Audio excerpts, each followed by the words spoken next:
अस्सलाम वालेकुम फ्रेंड्स आज मैं आपको इनडेफिनेट प्रोनाउन के बारे में बताऊंगा। दोस्तों, वैसे तो प्रोनाउन की कुछ मुख्तलिफ इकसाम हैं, उनमें से एक इनडेफिनेट प्रोनाउन है। चलिए इसको समझने की कोशिश करते हैं। दोस्तों, इनडेफिनेट प्रोनाउन किसे कहते हैं?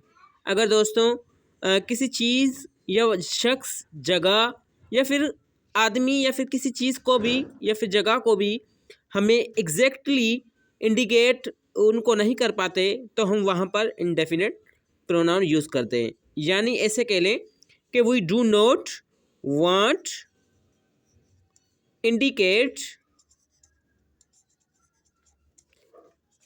Exact person, place, things. इन तीनों चीज़ों को जब हम अच्छे तरीके से इनको एग्जैक्टली इंडिकेट नहीं कर पाते किसी भी चीज़ को चाह कर भी, तो हम वहाँ पर इनडेफिनेट प्रोनाउन लगाएंगे। अब इनडेफिनेट प्रोनाउन कौन कौन से होते हैं, एग्जाम्पल के तौर पे हम उसको समझेंगे।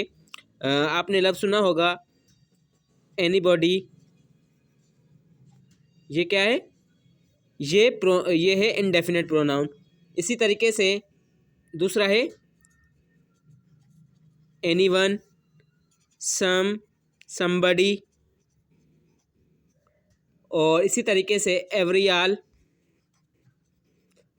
And nobody. नोबडी हो गया, एनीबॉडी, एनीवन और मैनी, मच। ये सारे के सारे क्या कहलाते हैं? इन सब को हम इनडेफिनेट प्रोनाउन कहते हैं। यानी प्रोनाउन, इनडेफिनेट प्रोनाउन उसे कहते हैं कि किसी भी चीज़ या जगह या शख्स को हम अच्छे तरीके से एग्जैक्टली किसी को जो है इंडिकेट नहीं कर सकते, तो वहाँ पर हम इनडेफिनेट प्रोनाउन यूज़ करते हैं। जैसे anybody, anyone, somebody, every all, nobody, many, much.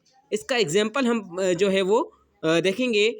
Somebody eat my sandwich. Somebody eat my sandwich.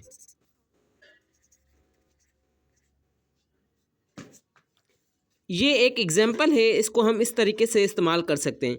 I hope कि आपको इनडेफिनेट प्रोनाउन के बारे में पता चल गया होगा। शुक्रिया।